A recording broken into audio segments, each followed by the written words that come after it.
let's create this part in CATIA. So just I will enter into part design here. Now to create this part, we are having here helix profile. So with taper angle of 15 degrees. So to create helix, just I can go here with search bar. I'll enter here C semicolon helix. Enter. Now starting point we need to create for creating helix profile. As you can see here, dimension from this end to this end total we are having here diameter of 500. So we need to create one point with this distance of 500 by 2, 250. So here to create point, just I'll use mouse right click, create point. With reference to y direction I need here 250. Let's say OK. Then with reference to z axis we need to create that helix profile.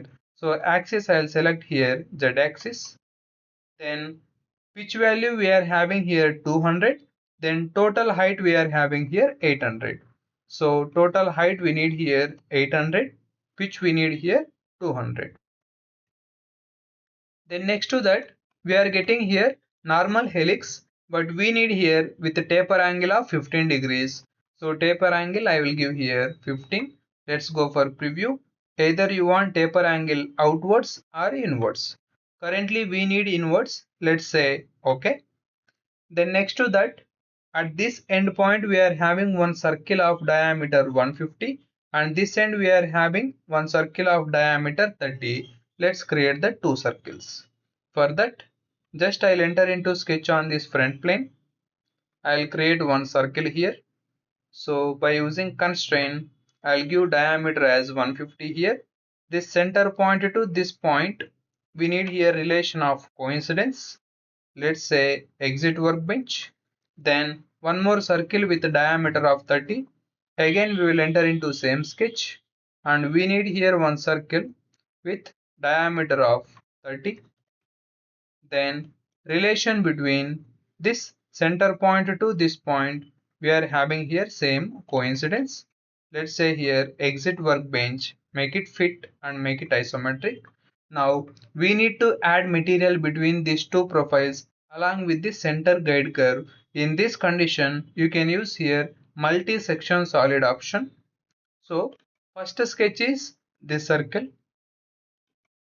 second sketch is this circle.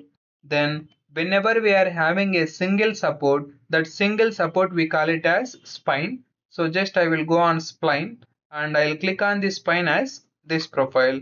Let's go for preview and let's say OK. As you can see here, properly material will be added between the two profiles along with the center guide curve.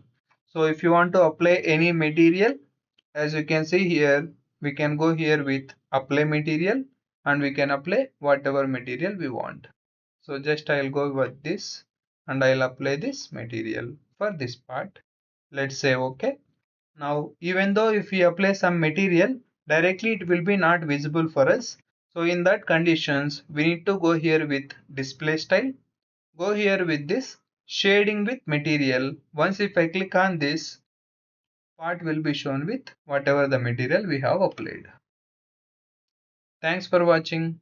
Keep supporting.